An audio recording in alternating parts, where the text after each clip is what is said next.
quisiera que antes de contarnos acerca de este largometraje visto, nos contaras un poco acerca de tu experiencia como cineasta. ¿Cuándo surgió tu interés por la dirección de cine?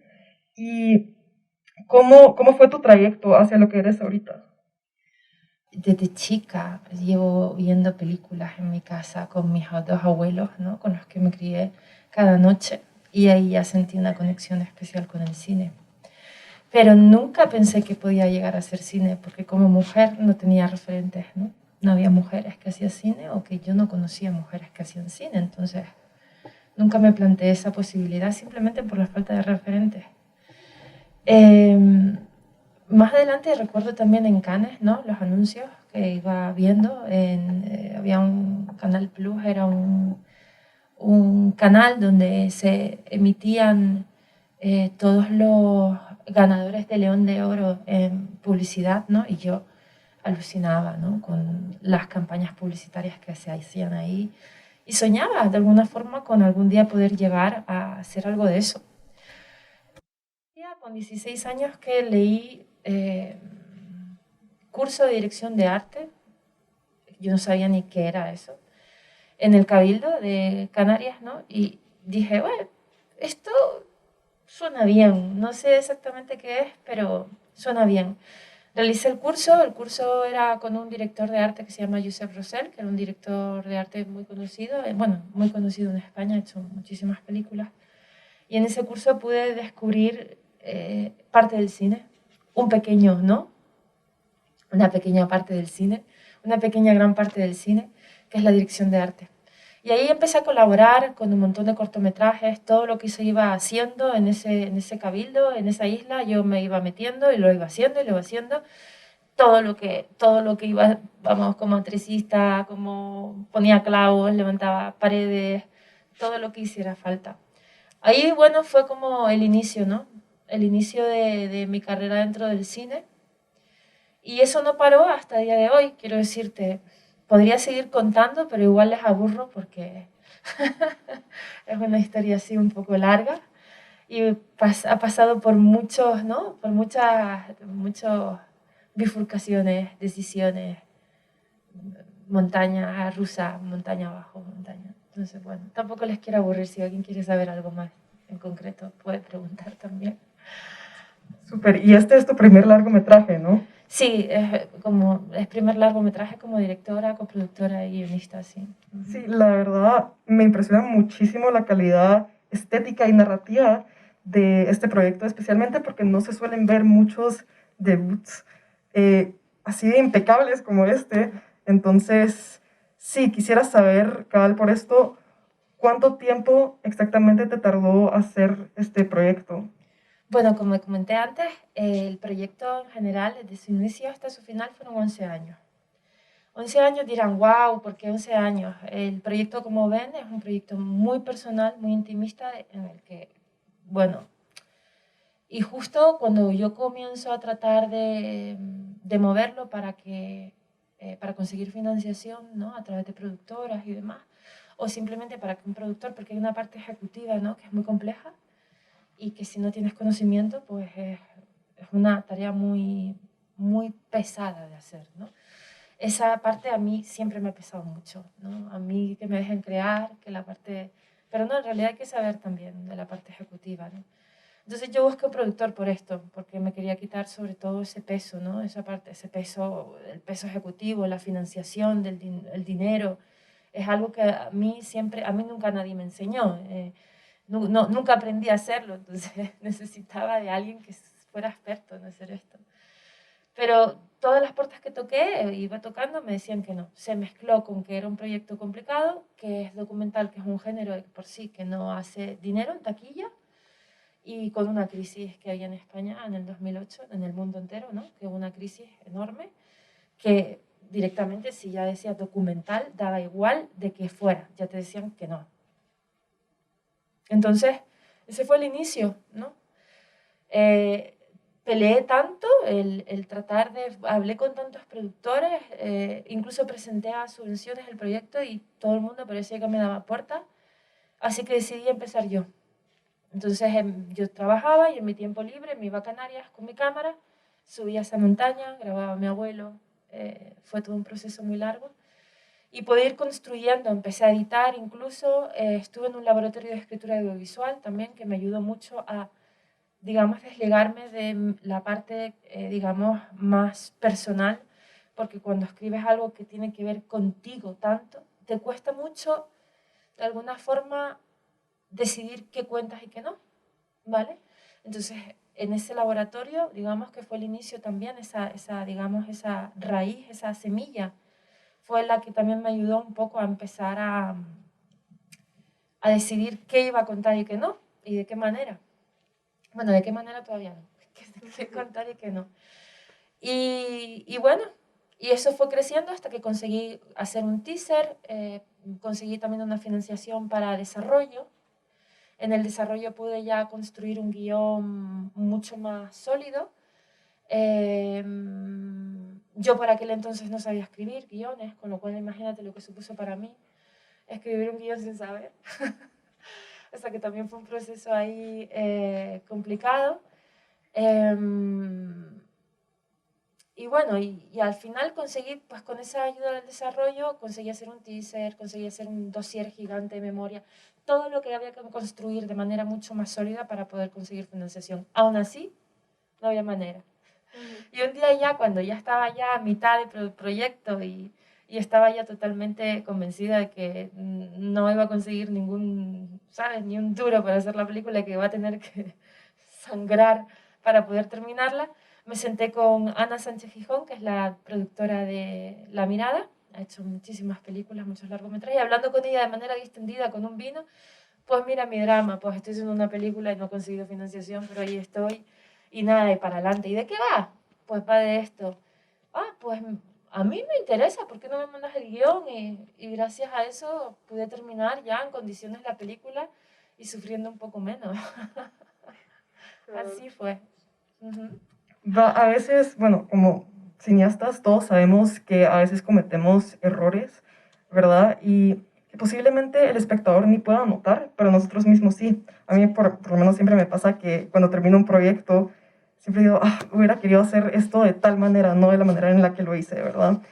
Entonces, por eso quería preguntarte si hubieras hecho algo de tu documental en una manera distinta. Yo siempre digo que los proyectos no se terminan, se abandonan. ¿Y por qué digo esto? Porque uno podría estar trabajando sobre su proyecto la vida entera, ¿no? Hay un momento en que tienes que decidir cuándo es el final, eso por un lado, y luego también tienes unos tiempos que te llevan a dejar tu proyecto y tener que finalizarlo. Obviamente cada vez que veo mi película cambiaría cosas, ¿no? Y veo todos los errores que puede ver alguien, desde una bolsa de plástico que estaba ahí que no me gusta y que compositivamente a mí me chirría, ¿no?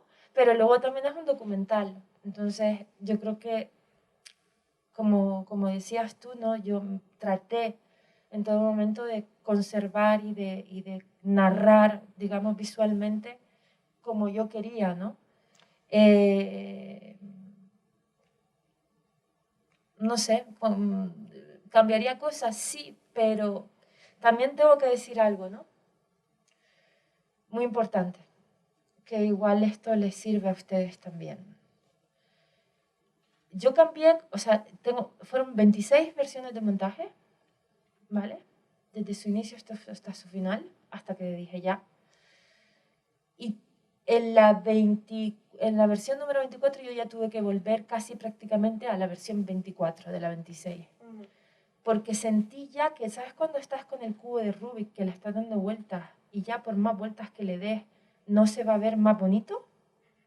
Ni se va a ver mejor. Simplemente lo vas a estar contando de otra manera. Incluso con mi voz en off, que era algo que generó mucha polémica, ¿no? Si mi voz en off, si no mi voz en off, habían algunos productores asociados que me decían, Dasil, no tu voz en off. Yo dije, sí, mi voz en off, sea mejor o sea peor, suene mejor, es mi historia, ¿quién la va a contar sino yo? Y además es un documental, si fuera ficción, sí, yo no la contaría, obviamente, pero tendría que contratar a una actriz, pero es un documental, si te saca de la historia, está bien, porque no es ficción, es como esas películas, ¿no? el botón de nácar, ¿no? Que oyes al director hablar y dices, qué horror, pero luego es parte del proceso, ¿no? Del documental. Entonces, hubo un dato como muy curioso, ¿no? Que es que Andrés Koppel es un guionista muy conocido, que además hace análisis de guión y demás.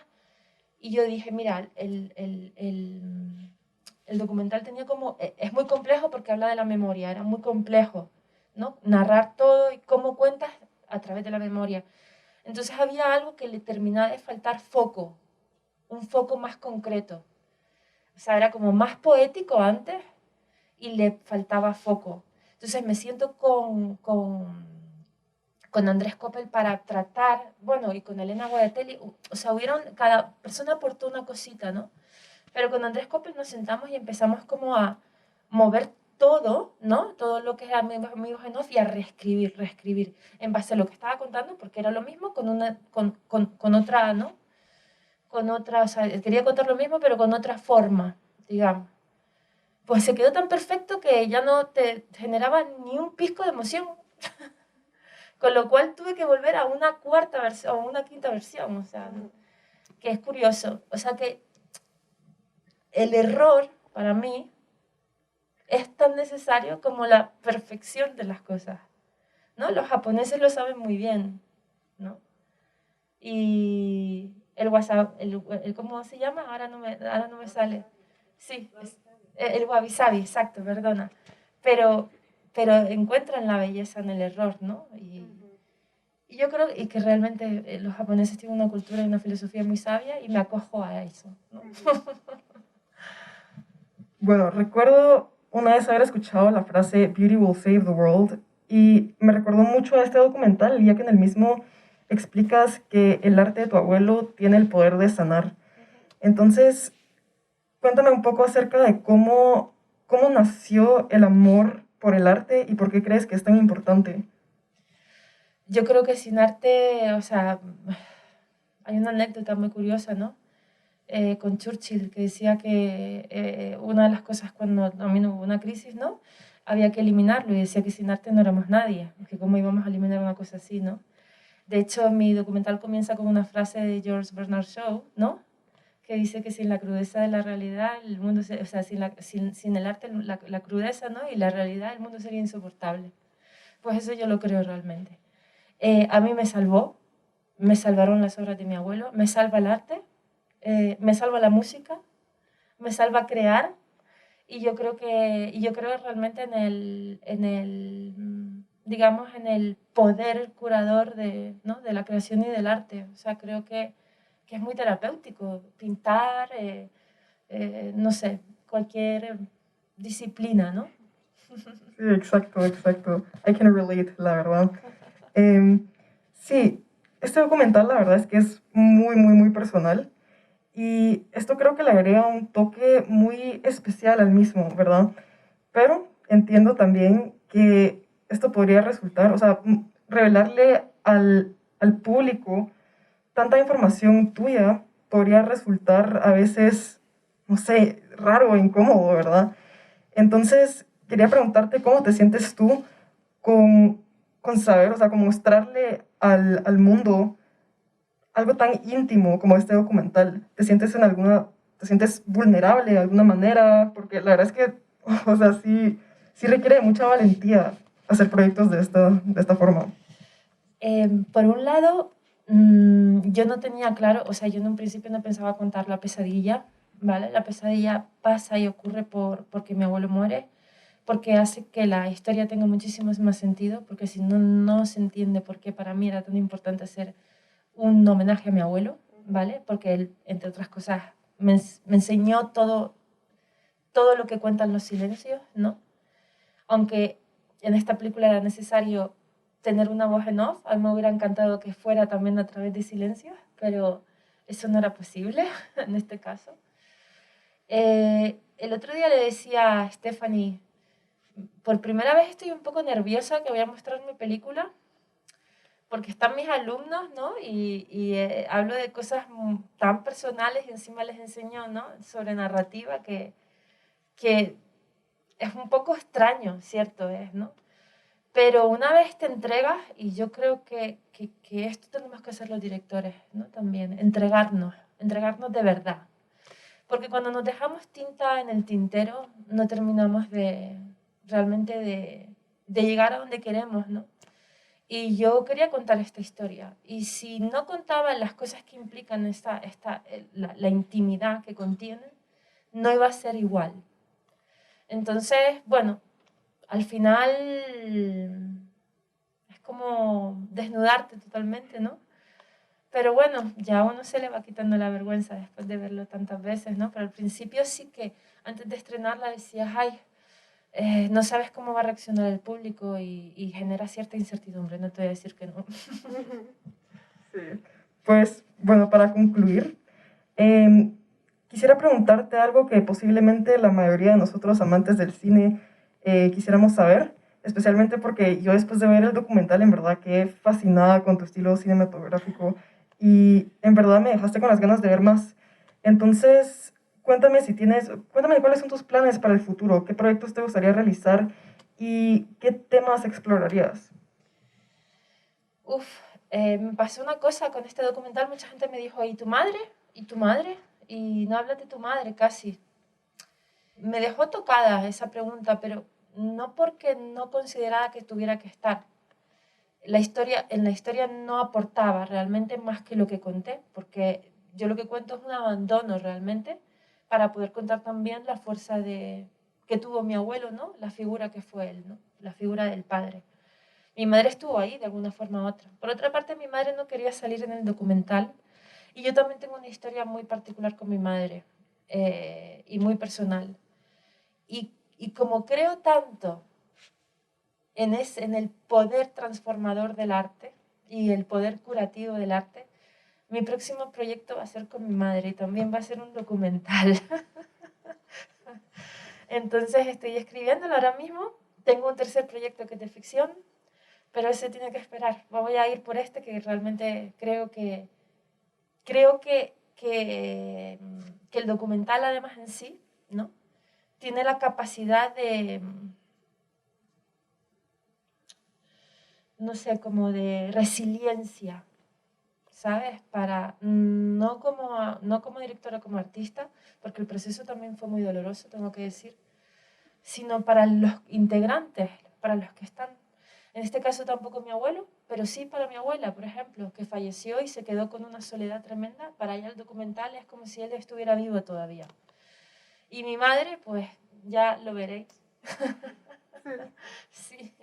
Sí, pues en verdad creo que tu abuelo estaría muy, muy satisfecho con lo que has hecho, en Muchas verdad. gracias. Yo casi lloro, o sea, en el final te lo juro que estaba como a la madre.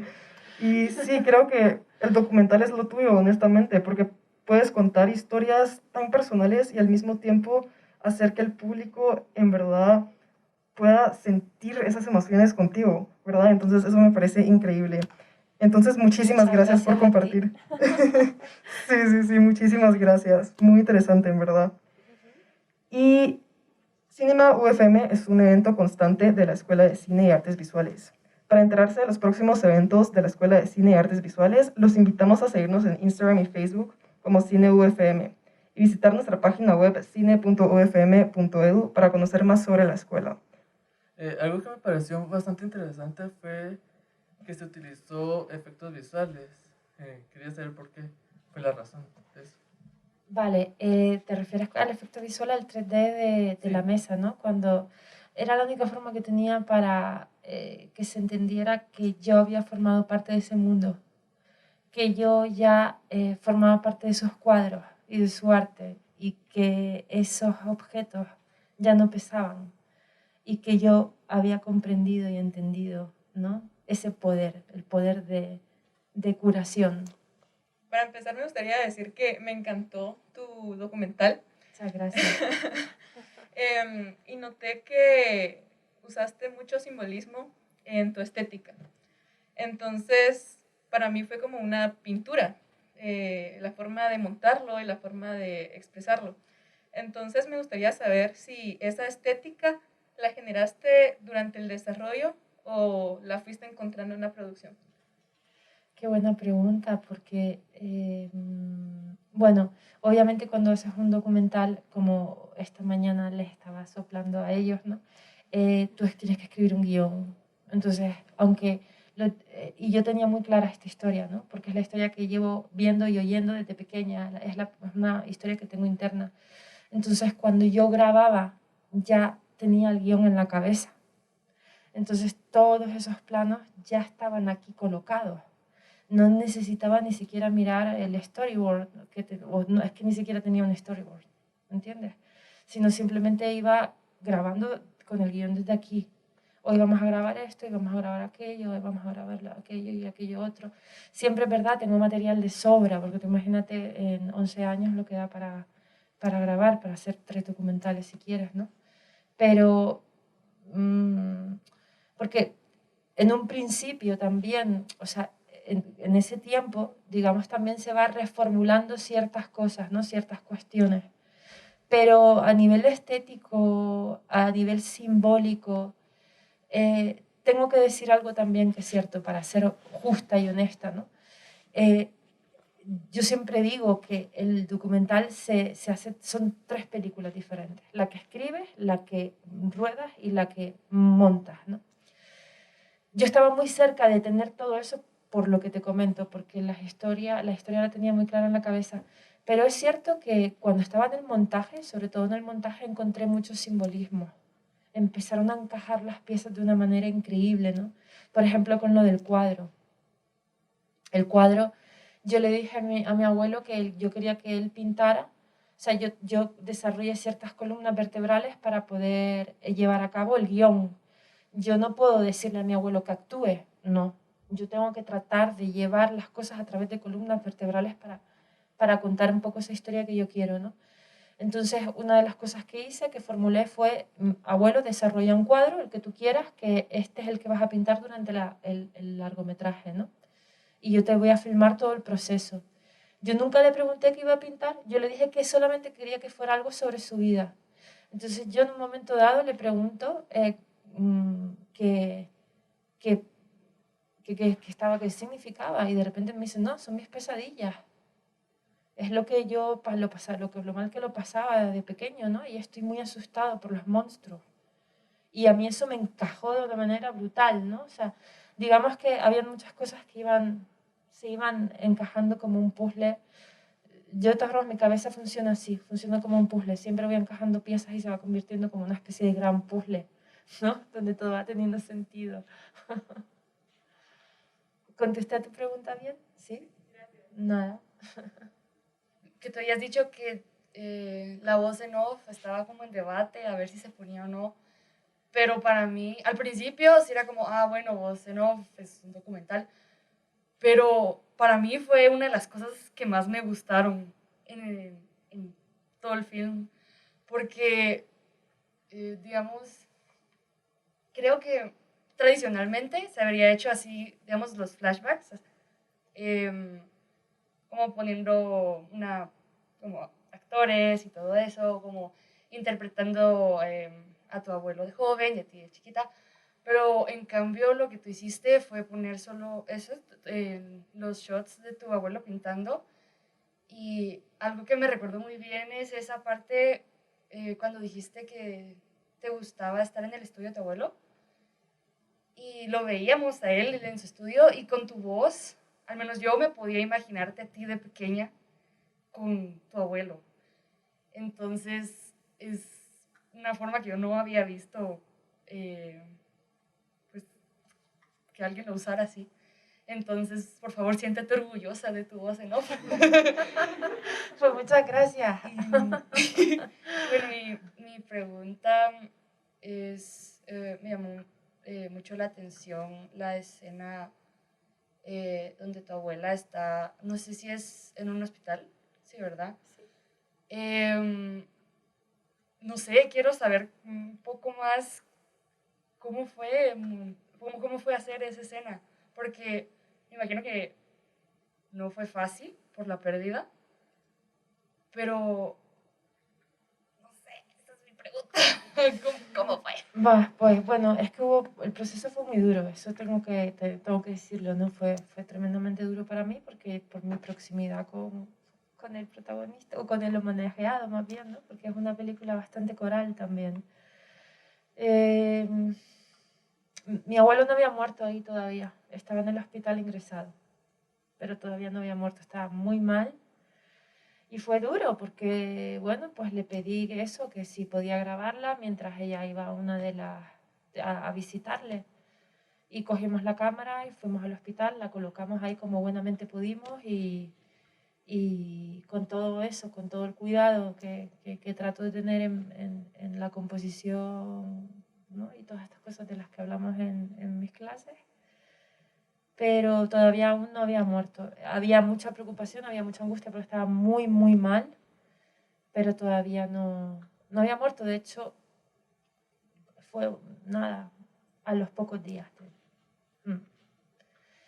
Ahí esa también un poco es la magia del montaje, colocar un poco o después, ¿no? Todo es muy real, pero ahí justo cuando grabamos esa escena todavía no había fallecido.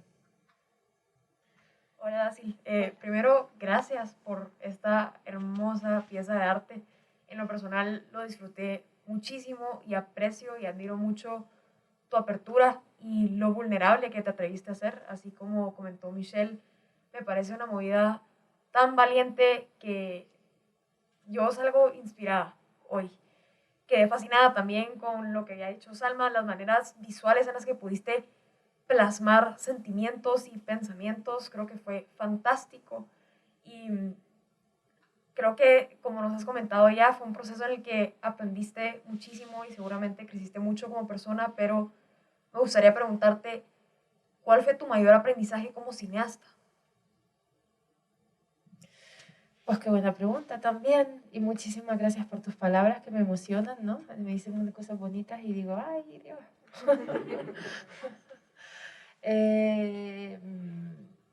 Todo, cada proyecto yo creo que es un reto, cada proyecto cuenta una historia, cada proyecto te enseña muchísimo.